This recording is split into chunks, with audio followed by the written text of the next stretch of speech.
What up, guys? Welcome to the Versus Gravity podcast. Today I'm here with the other half. Sam, the best one. The one who's good at handstands, and Isan here as well. So we're going to talk about a couple of things today, but it's all going to be centered around how we start training. So this is really aimed at people who want to start training and perhaps a bit hesitant. And you may be thinking, I don't want to go to the gym because it's intimidating, or I don't want to start calisthenics because it looks too tough. So we're going to cover all of that good stuff for you, just to try and help you get on your way. So Sam, why don't we start off with how you started calisthenics? Sure. I think we should start off with you because I started after you. And I'll be honest, I started calisthenics because you started calisthenics initially. Fair enough. Yeah. Okay. Seeing as the founder of Versus Gravity is here, I think something befitting that he starts first, probably. No, that's a fair point. So with my journey, a couple of you, if you've been following Versus Gravity, or as it was previously called, the real life page, haha, funny. If you were following that from the start, then you'll probably know how I got started. But for me, it was all post-university. We went to Bath Uni together. Fell into bad habits. I got overweight. I was working at Domino's Pizza, funny enough. No, I can't get you a discount. Just got loads of free pizza all the time, ate terribly, didn't exercise, and essentially became overweight and left uni with no money, no motivation, and about to start a job where I thought, hold on a minute, I need to sort myself out so I'm ready mentally and physically for a new chapter in my life. And so I had no money for this gym membership, so I was walking through the park one day and I saw the bars. And funny enough, both Sam and I watched a lot of calisthenics back at uni, but we never ever, indulged in it. And so I thought, back in the day I could do pull-ups, I could do dips, let me try. Could do nothing. I could literally do 1 or 2 reps of each. And so from then on, I just kind of went every other day, 6 a.m. in the morning. And this point, it was about September, October in the UK, so it's cold. And that hardened me up, and that kind of got me started. And everyone always talks about motivation.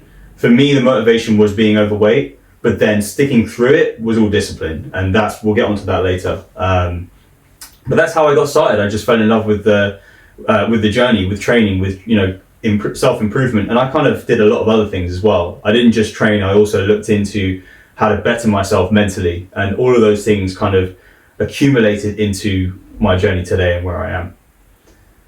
Sam? Sure. So as Isan said before, we started watching calisthenics back at university. So my dad had always been into calisthenics and working out himself, so I kind of always grown up knowing about calisthenics. But like the calisthenics videos we used to watch, I think in second year of uni when we used to have that fat TV. I still remember those calisthenics compilations as well. Back in the day it was just the Russians that were doing it pretty much. So stuff like one-arm pull-ups, front lever, planche, back lever, none of the crazy stuff you see now. I think we always used to look at it as just like these guys are just literally superhuman, and that stuff is. I never thought in my life. I thought you were the sort of person that had to be born capable of doing those feats of strength. Like it literally never even crossed my mind in a million years that I'd ever actually be able to do those moves. But anyway, I guess that's a topic for later on, or as we kind of progress in this conversation. So I was kind of the opposite of Isan. He was overweight. I was very, very skinny. Always been skinny my whole life. Never really interested in exercise. I'll be honest, probably a part of me, I kind of always wanted to, maybe in some level, but I guess I was too shy to go to the gyms because I guess I probably was self-conscious. I was like, I don't really know what I'm doing. Had zero knowledge, which is quite surprising considering you look at my dad. So I literally had probably the best source of knowledge ever, but almost I just didn't really care. I was more interested in doing other things. So then out of university, you started working out pretty much straight away, right? Yeah. It was about within a couple of weeks, I kind of realised, shit, I am fat and I need to do something about it. So it was probably a couple of weeks after. It was really the real life page that kind of kick-started it for you, wasn't it? Yeah, it was.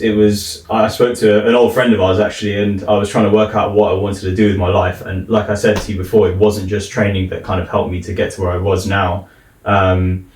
We kind of had a conversation and he helped me arrive at the fact that I really wanted to hold myself accountable, but also try and help others going forward. So that was where the real life page kind of was born. I think we can touch upon about accountability. I think if we were to give some key pillars later on in the conversation after we've done kind of the main intros, definitely accountability. I think, and I actually tell a lot of people that accountability, internal accountability, but I think what's more important is external accountability, and what I'm sure you agree is having friends that are going to hold you accountable, family members, just co-workers. Because for me, it was a lot easier to start exercising I'm naturally quite a competitive person and jealous, but not jealousy in the bad sense, like, oh, I wish you had it. As in, if someone's got something that I wanted, it makes me want to go get it. Mm-hmm. So say if you learn a move, I'm like, well, now I've got to go get it because I'm not going to be the only one in the friendship group that can't get it. Yeah. And I guess the kind of beautiful thing about how it's all kind of progress is that all of our close friends, we've all started doing exercise / calisthenics. So probably won't name them, but obviously we've got a lot of other close friends who've mm-hmm. gone on the same journey as us. And we've all kind of got things that work for us more so than other like kind of feats of strength. So I tend to be better at maybe handstands, you're a lot better at pull, then you've got other friends that are just naturally very good at learning things quickly. So kind of all those things feed into each other. Yeah. And yeah, I guess we all hold each other very, very much accountable. We're very competitive as well. So I think, when he started working out, I remember he took a picture of me once, like the famous, it's the best, worst picture of me ever. Because I swore I didn't look like that in person. But You're a twig. I looked at that picture, like, it's disgusting. And I think it was maybe that picture. I don't think that was like the catalyst, because I think I'd started gymming maybe a tiny bit before, purely because I'd already done... You've got the videos of you doing the climbs on your grandmother's stairs. The golden ones. Bro. My precious! Imagine a reverse exorcist, or someone going up the stairs, and I look disgusting, I look like malnourished. So and then just seeing him, like the level of... Because the thing that I saw the most, obviously not just the physical transformation in his son, but for me I'd say the best thing that I've seen come out from you in this last years is more the mental change. Because obviously at uni we were lazy. I mean, I don't think we were necessarily going down the wrong route at all. We both had good jobs, both went to good universities. We weren't going to fulfill our potential. Hell no, I think that's the key. Not fulfill. Like, we still probably would have done a lot better than the kind of average person, just because we'd worked very hard for our academia. We were always hungry. We have a good kind of family support system and friendship group. But no way would we reach our potential. And I think exercise, and I'm speaking on behalf of men, I don't know for women, but I probably sound like a broken record, and I'm probably boring to people that are maybe not really sure what they want to do in life. The number one thing you need to do is fucking go to the gym, start exercising, because it bleeds into every single other aspect of your life. And we can both account for this. I was skinny. I've been in the same workplace, being skinny and being now a bit more ripped, and the level of respect you get from people is completely different. The social dynamics of the people that you interact with is completely different. You as a man, like, you just command more respect. People talk to you a lot nicer. We've 100%. Got friends that are like 6'4", 6'5", jacked. You just see the way that people respond to you when you're physically... even the way we respond to them. So like, I think we can name drop him here. Andy Parsons, go and check out his page, Andy Parsons Fitness. 6'5", absolute unit. When you walk up to the guy, you feel intimidated. It doesn't matter how jacked you are, how confident you are. When you see someone of that sheer size, you feel intimidated. And so, there's a level of respect that he commands just through his aura. He doesn't even have to open his mouth. So, those things really matter. And like Sam says, the best thing you can kind of do if you're looking to start is don't hesitate, just go. I wanted to actually just touch upon something quickly about going to the gym or going to the park or whatever it is. Even if you can't do the exercises right now, it's still good to just walk there or go there, drive there, however you want to go there. Get into the habit of going there. You don't even have to go into the gym, right? I heard someone else talk about this. This is on another podcast, and it's really, really powerful. He's taken his clients and he just said to him, right, you've never been to the gym before, you're intimidated, you're overweight, whatever.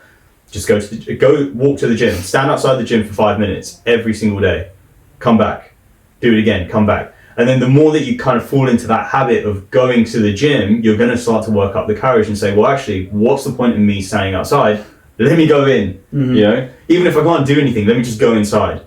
And then you build on that. And, I use this with a lot of our students as well, telling them to start very simply with, increase your water intake for the first week. Don't even think about your food, right? A lot of people struggle with, I want to lose weight, I want to do this, I want to build muscle.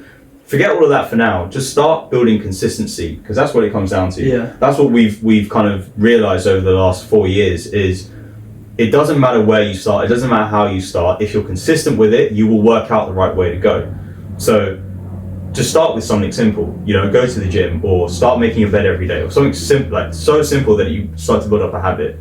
And that's where I think the easiest thing, like you coming back to what you said, just go. Do. Don't think, just do. Doesn't matter what you're doing, just do it. And that's the easiest way to kind of break into, something new where it's unfounded territory for you.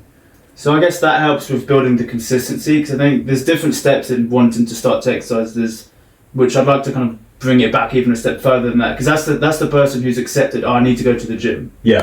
There's something about my life which I'm not happy about, which we both came to that realization. For you, as you started a new job and you were like, oh, I'm unfit. You had a conversation with a friend. For me, it's like, I'm tired of being skinny. I want to learn new skills. But for some people, they can't even get to that stage. They're almost in denial potentially, or they know there's something that they need to do, but they can't quite formulate that kind of new ideology of like, I need to do something about myself. So yeah, 100% agree. Just go to the gym, even if you. So that was actually a thing that worked with me.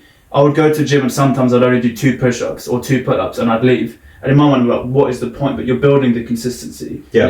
It works. It sounds stupid. It's like, you're not going to achieve anything. It works. Even if you do 1 push-up now, you're still better than the other version of yourself that didn't do it. Exactly. But if we take a step back further, how would you even start to develop those thoughts of, I need to change? So for me, it's like, no one's going to help you. And also, speaking on behalf of being a man, no one cares about your struggles as well. Like, and I'll be honest, why live your life not reaching your fullest potential, right? You can sit there and think that you've maximized all your, like, you love talking about the video game aspects of life as a human, right? Because it's so powerful. So like if you were ever, when you were a kid, or even now, if you're playing video games, for me, I always like to think about RuneScape. If you played that, you're a legend. If you didn't, well. World of Warcraft's better, trust me. Anyway, regardless of what game it is, you didn't start that game on the premise of, I'm just going to coast my way through the game and not achieve anything, because otherwise it's boring, right? You don't play a game not to achieve stuff. The same if you're playing Call of Duty now, right? You want to unlock different skins for your guns or whatever. The same applies in real life. Why would you treat real life any differently? If you are going to approach your life and you want to say, right, well, what am I going to do with my life? I only have one life. What's the point in living a mediocre life, right? Because ultimately you achieve nothing. You have no sense of like achievement, and therefore you're limiting your happiness. When you've actually pushed yourself and you realize your full potential, and then you say, well, I have nothing more to give, then you can be truly happy, because at that point you can accept what your reality is. Right now, if you're someone who hasn't started doing anything, who knows that they can do a lot more but is hesitant and lazy and doesn't actually realize the potential you have, then you've got a lot of unfilled space in your life that you can tap into and you can do. And then at that point, when you get to the end, you can say, I said this to my mum and to everyone else, right? I don't want to live life to the point where I'm on my deathbed and I look back and I say, what did I do? Yeah, 100%. That's my biggest fear, yeah. It's the biggest fear. Like, not forget dying itself, right? I'm not, obviously, you will going to die, right? So I'm not scared of dying. I'm scared of the realization before I die and say, what have I done with my life? Have I just been mediocre? Have I done the classic, pathway that was built for someone like me? Go to university, do a 9 to 5, that's it. There's a cool TikTok I saw where a guy says, it's a quote of a quote, so I don't know if it's an actual quote or not, but if it's not, it doesn't care because it's still poignant. He says, the definition of like true suffering is seeing who you could have been if you put in the work. So it's like, imagine you're there at the gates of heaven and there's the other version of yourself, and he's got all the things that you wish you had, and just because you couldn't be bothered to do it, that's true suffering. It's like, I could have been that guy. I think David Goggins touches upon that. It's just like, I want to get to heaven or whatever you call it after, and look back and be like, no, I am that ultimate version of myself, and all the other versions are looking up to me being like, I wish I was that guy. Exactly. And this is irrespective of whether you believe in whether heaven exists or not, right? It's not the point. It's not the point. The point is ultimately you will. And I think they always touch upon this, that your life flashes before your eyes before you die, right? Obviously, there's no way of asking someone because they're dead now. But the point is you don't want to be the worst version of yourself or even the lesser version of yourself, because ultimately that's going to be the thing that really will, dictate whether you can die happily or not, right? If you've done everything and you're saying, actually, my life has been fulfilling, then great. If fulfilling, and this is the kind of the crux of it, fulfilling doesn't have to look like I'm the best athlete in the world. It just means that you did something to better yourself. And so, coming back to the video game example, if you were to complete a game, you're not going to be able to complete a game on a low level. The only way that you can access higher level enemies or whatever it is that you're doing is you need to be a better version of the character. Yeah. So why treat real life any differently? Yes, you can argue find the circumstances in a game different. You can die over and over and over again. But in real life, you can metaphorically die over and over and over again. Yeah. And recreate yourself. And that's the whole point is, you know, you're playing, if you treat your life like a video game and you say, right, well, I need to level up. What's the next thing? For us, it's like, you know, right now, we want to achieve full planche. That's the next level. So we approach it and we say, right, we're going to do whatever it takes to get that level. For you, it might be, I just need to go to the gym. Yeah. Yeah, it might just be, I need to eat cleaner. I need to lose 5 kilos. I need to lose 5% body fat. Whatever it is, it doesn't matter. The levels are all relative to your own journey and it's your character you're trying to build. Yeah. So, I also feel like this is, I reckon you'd agree with me. I mean, by the way, this is just my opinion on stuff. I'm not saying that just because it's kind of, it's a truth to life, but I kind of somewhat agree. I think that, yeah, you've got a video game, so let's use the analogy, and you can level yourself up in all these different skills, like blacksmithing. I'm using the World of Warcraft ones, like you level up in your guild rank, all of these things. But I actually think the number one skill you want to maximize is your physical capability, especially as a man. I actually truly think that no man will ever truly be satisfied in life until you don't have to reach peak physicality, because most men will never reach that. And kind of the definition of a peak is kind of it's a pointless thing, because you never reach the top. But I truly think, no man will ever be satisfied until you at least know. It's not that quote, right? It's a shame for a man to grow old without seeing the beauty and strength of which his body is capable of. It's a bit of a misquoted quote by whoever, but I truly believe paraphrased, but it still applies. Yeah, I think it's such a primal. Because you could remove everything out there, like everything you see in society these days, like money. Obviously, money is just like allocation resource. Like everything else, the only thing you have is your body. Mm-hmm. Like literally, the whole society could collapse tomorrow. Video games don't exist. All these, like everything goes to nothing. You could still pick up a branch, pick up a rock, bust out some push-ups, some dips, some handstands. It's the one thing that you can continuously progress on. And the one thing that you said, which I've never really heard from anyone else, but I really like, is he says you cannot cheat your own body. You can cheat money, you can win the lottery, you can cheat all these other things. You cannot cheat your own body. And I'm never sad now. I remember once somebody asked me, like, at work, what's your New Year's resolution? And I said, get more money and get stronger. And when I really deeped it, it's like, actually, I genuinely feel like I could be homeless right now, but as long as I'm progressing physically, I'm somewhat content. And I also know that because I put so much work and discipline through exercise, that bleeds into every other aspect of my life, that I genuinely feel confident if you were to take everything away from me now and I'd still be able to work out, give me a year, I'd be back at the same level that I am now. Not in terms of strength, but in terms of like my network, how much money I've made. So yeah, this is coming from two people that were already on a good path. Don't think you have to be on a downward spiral to want to exercise. You can already be smashing it in every single other aspect of your life, whether that's gaming, dating, like interpersonal relationships with your family, money. I honestly think if you don't have your health and exercise, it doesn't have to be fitness, it can be marathon running, it can be whatever. Yeah. Something which requires true suffering and pain, which you don't really get from like working, like, I work in an investment bank and I work 60 hours a week. It's like, cool, mate, like your health is deteriorating. You're not really, and there's nothing tangible and true to the world that we live in. Yeah. Whereas lifting weights and just suffering or going for a run or an ice bath, it's something like you have to really conquer. I'm not one of those guys like, you have to conquer your inner demons. Some people do have those. I'm not one of those persons. I'm not at the gym.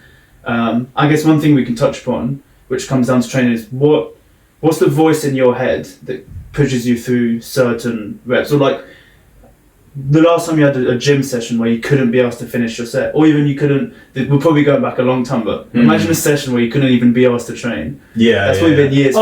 Well, no, even these days I have sessions where I'm like, I can't be bothered. Yeah. But that's normal. Like I come back to something I said right at the start, which is it's not about motivation, it's about discipline. Motivation comes and goes. As Sam said, there's going to be days when you just don't want to do it. I have plenty of those days. I'm sure you have those days as well, right? Less so these days because we've built the resilience. Less so, yeah. That kind of voice creeps up less in the back of your head, but it's still there. Like even sometimes when I'm having a shit session, even actually, earlier this week, I posted a story on our on the Instagram, basically showing the difference between my front lever at the start of this week and in the start of August, and I've lost like 2 seconds, right? The form is whack, whatever, and I'm just like, bro, I hate it. I flipping hate this damn move. Like it's Yeah, so it's annoying. It is. It's so annoying. But even like on those days when it sucks, I still kind of push through and I try and get it done. It doesn't matter whether, you know, the form's like perfect or not. I still try and strive for more. And I guess what the voice in my head at the start, when I was starting out as a beginner, I would say it was the reminder of where I was, right? So being overweight, I remember how people would perceive you, right? Yeah. And the way in which you would carry yourself, one of the best things that I'm, you know, we talked about this earlier with Andy, is if you walk into a room, do people turn their heads at you? Yeah. Right? If you're overweight or you're severely skinny or whatever it is, chances of people turning their head at you are going to be relatively slim, unless you've got a really, you know, you've got a big personality and you've got good posture and you know, you're a commanding person. Which is harder to work on. Way it's harder. a lot harder to work on. Best thing about getting in shape is that you're kind of feeding into that. Yeah. So for me, it was kind of that, right? It was feeling disgusted. Like I look at myself in the mirror. I never did. When I was at university, I looked at myself in the mirror and I was just like, yeah, whatever. And then I came back home and there was no external influence of let's go and do this, let's go and do that. No one there to say, oh, no one cares, bro. At home, it's just, I come back to what you said, strip everything away. It's you and your naked body. And that gives you that perspective, like, holy shit, I look disgusting. I need to change. And it was that's the motivator, the kind of voice in the back of my head that kept coming up, which was, don't be that fat shit that you were before. Don't be that fat shit. Nowadays, for me and Sam, I don't know about you, bro, but like when we go to train together, I was telling one of my students this, in my head, it's like, oh, if I don't finish the rep or if I don't do this, it's like, don't be a bitch. Don't be a bitch. For me, it's more that. I tell myself, like, literally, you can hear me start to say, like, you're a fucking pussy, like, fucking, like, let's get this motherfucker. That's it for us now, because you get to a certain level and that's your motivations change. But I think that, that's what's key, is you need to really develop that internal voice. You need to figure out what makes you tick. Our old housemate Ashcroft, do you remember he used to say that if he didn't finish his set, he used to think someone was going to come kill his family. You might think that's stupid, but it's like, who cares? The fact is, if you need that voice. You need to develop that internal voice, and whatever reason, I don't care. So I hate when people say, you should never start to work out to impress girls or whatever. I don't care whatever your reason is. If that's your reason, work on developing and potentially changing it, because then you'll always be seeking validation. That can kind of be a bit of a black hole. And that can you can go full circle with confidence. But if that's your reason, good, at least you have a reason.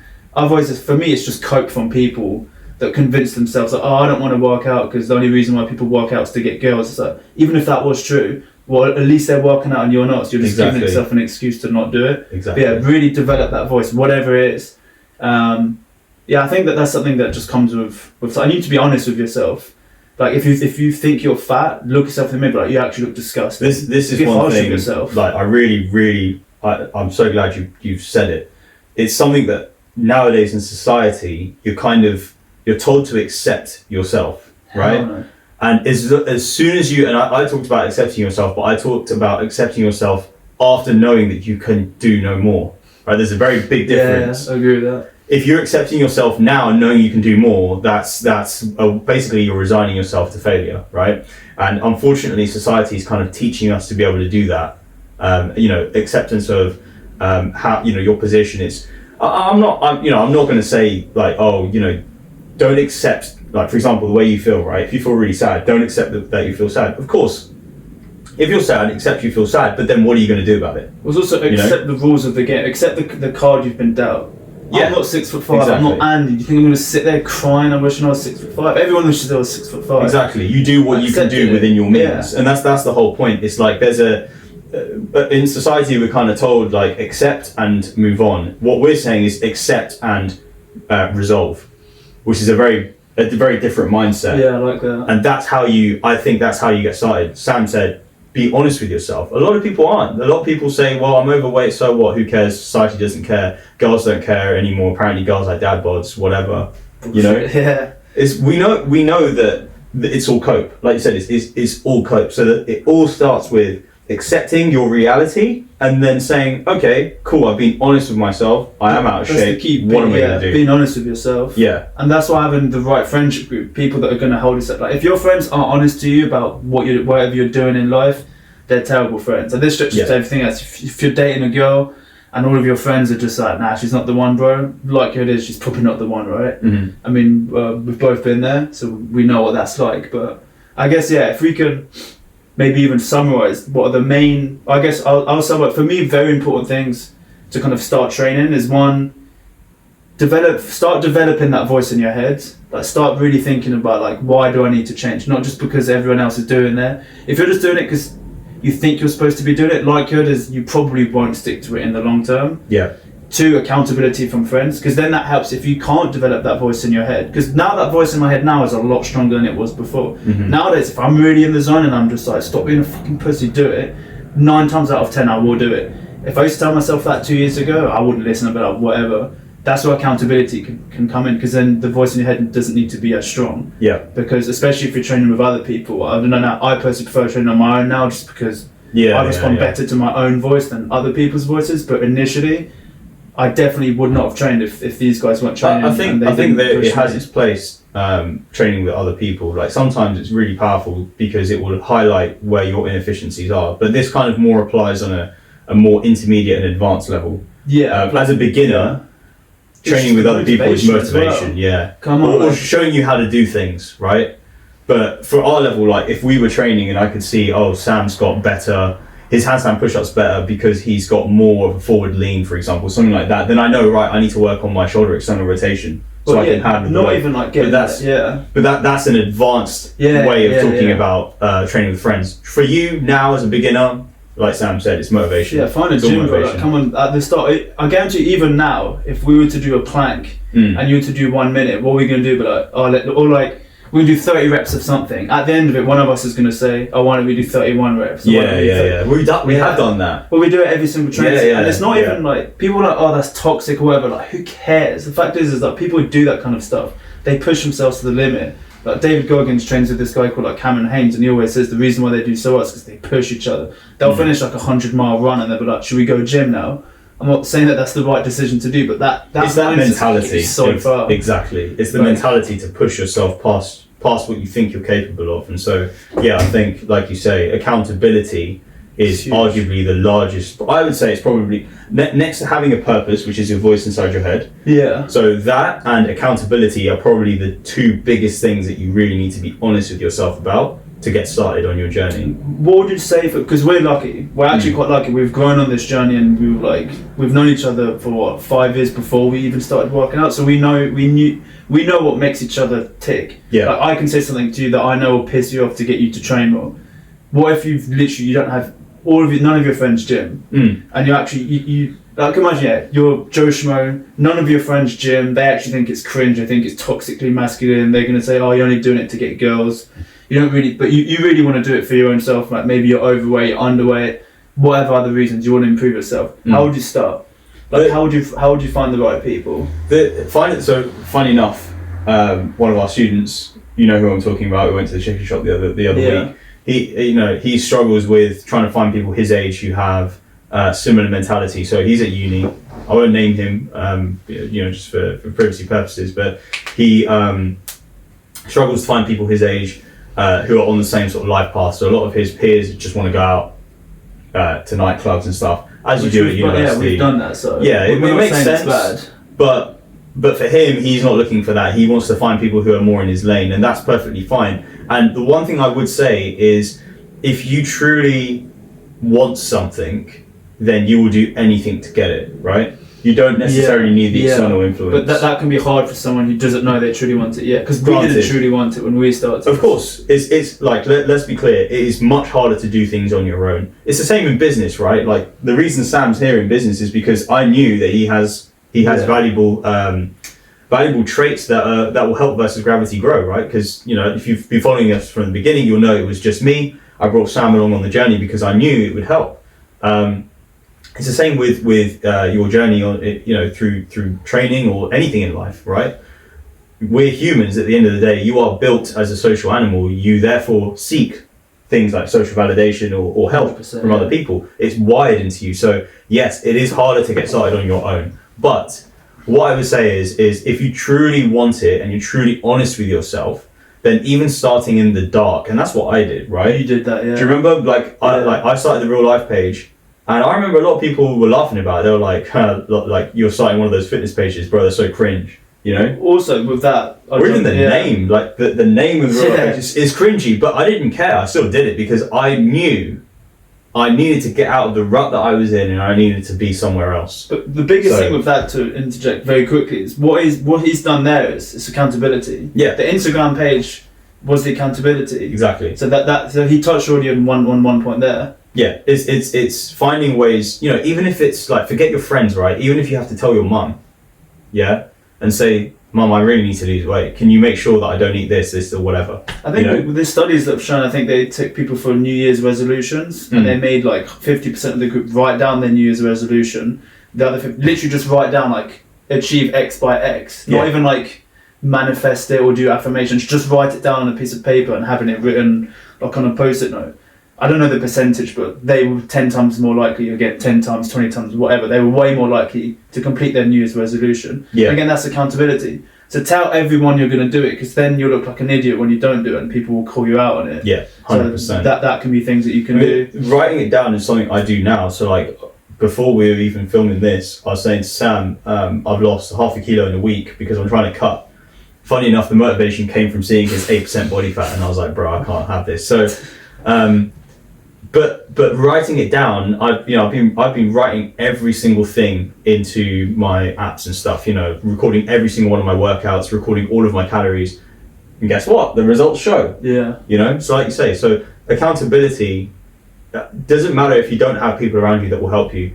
If you truly want it, and it will take time because you'll kind of ponder with the idea, right? I know a lot of people that do. One of my students, again, he pondered with the idea of training with me for a year. That's a long time. And then he finally went, you know what? Nah, screw it. I need to do it. And it doesn't matter how long it takes. As long as you get there to that point where you're like, I'm going to do it, that's all that matters. So if it's through external accountability, friends, family, whatever, or if it's yourself, you take yourself and you look at yourself in the mirror and you take that long, hard look and say, dude, fix yourself up. Whatever it is, it doesn't matter. You will get started if you want it enough. So we talked about accountability, we talked about purpose.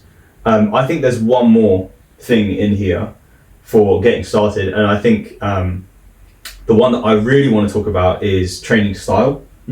So a lot of people will look at a different set of training styles. When I say training style, I'm talking about things like bodybuilding, powerlifting, calisthenics, CrossFit, boxing, all the ones, yeah. Football, whatever it is.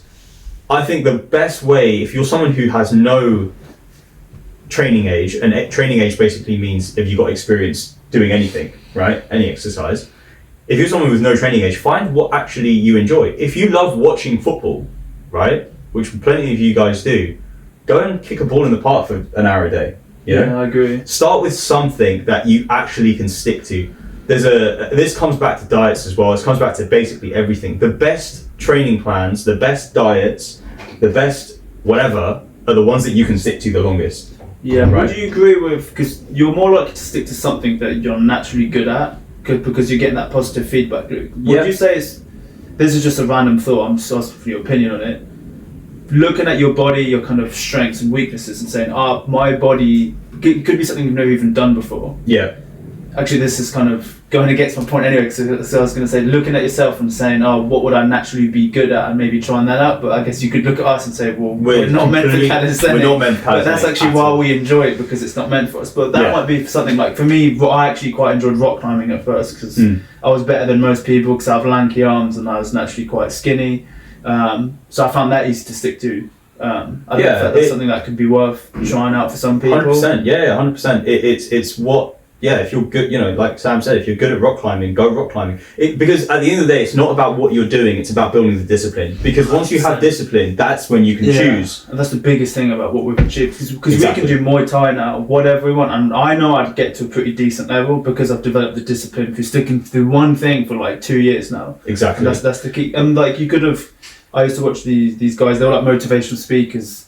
And they used to work on. They said, like, how do you develop that discipline? He said, well, he used to practice like 12 to 15 hours of like electric guitar throughout his teens. And he said, like, well, the discipline I developed through that made me able to do it in whatever endeavor I wanted to do. So be honest with yourself. Like, are you somebody? I'll be honest. I was lazy throughout my whole life, I never stuck to anything. Calisthenics is actually the first thing that I've ever stuck out. So for me, developing that discipline was actually quite hard. Yeah. You may look at us now and be like, oh, I bet you guys are always good at sports discipline. So I actually couldn't be further from the truth.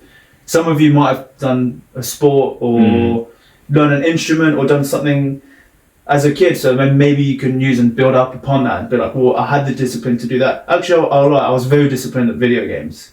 I used to grind it out. So I did come to that realization a few months back. So, well, if I can be disciplined at one thing, then I can do it for something else. Yeah. And I'm sure everyone's got that one thing that they stuck out.